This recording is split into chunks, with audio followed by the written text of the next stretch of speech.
In the heart of ancient Rome, amidst the grandeur of marble columns and bustling markets, there lived a man destined to leave an indelible mark upon history. Julius Caesar was not born to wealth or noble lineage, but his ambition and cunning would elevate him to the heights of power and reshape the fate of an empire. Julius grew up in modest surroundings, his father a minor aristocrat in decline, and his mother from a respected Roman family. From a young age, Caesar showed remarkable intelligence and an insatiable thirst for knowledge. He was drawn to the teachings of philosophy and rhetoric, honing his oratory skills in the Forum, where Roman citizens gathered to discuss politics and law. As Caesar matured, Rome was torn by political strife and civil unrest.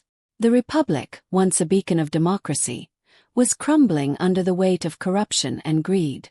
Powerful factions led by ambitious men like Pompey the Great and Marcus Licinius Crassus vied for control, while the Senate struggled to maintain order.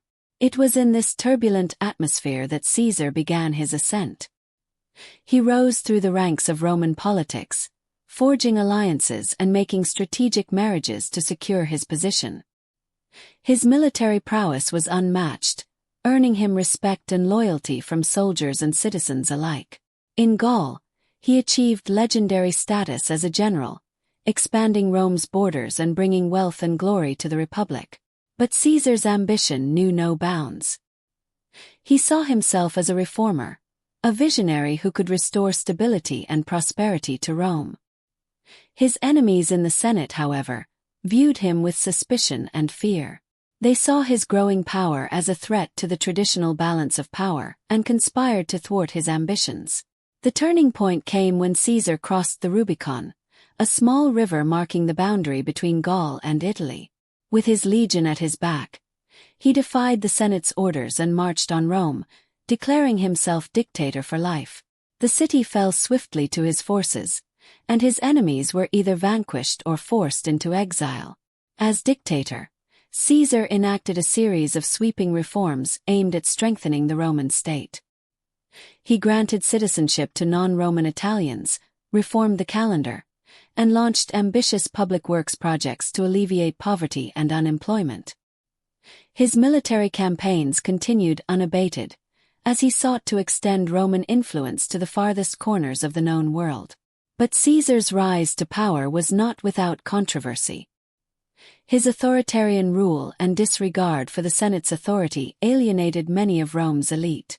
Some saw him as a tyrant in the making, while others feared that his reforms would undermine the Republic's cherished institutions. The conspirators, led by Brutus and Cassius, saw themselves as defenders of the Republic. On the Ides of March, they struck, ambushing Caesar in the Senate chamber and stabbing him to death. The assassination sent shockwaves throughout Rome, plunging the city into chaos once more. In the aftermath of Caesar's death, the Republic was plunged into a power struggle. Civil war erupted as Caesar's supporters clashed with his assassins and their allies. Ultimately, it was Caesar's adopted heir Octavian who emerged victorious. He would later become Augustus, Rome's first emperor, marking the end of the Roman Republic and the beginning of the Roman Empire. Julius Caesar's legacy is one of ambition and tragedy, of a man who rose from humble beginnings to become the most powerful figure in the ancient world.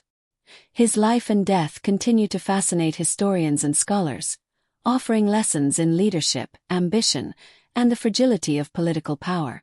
As Rome's first dictator, Caesar left an enduring mark on history, shaping the course of Western civilization and inspiring countless generations to come.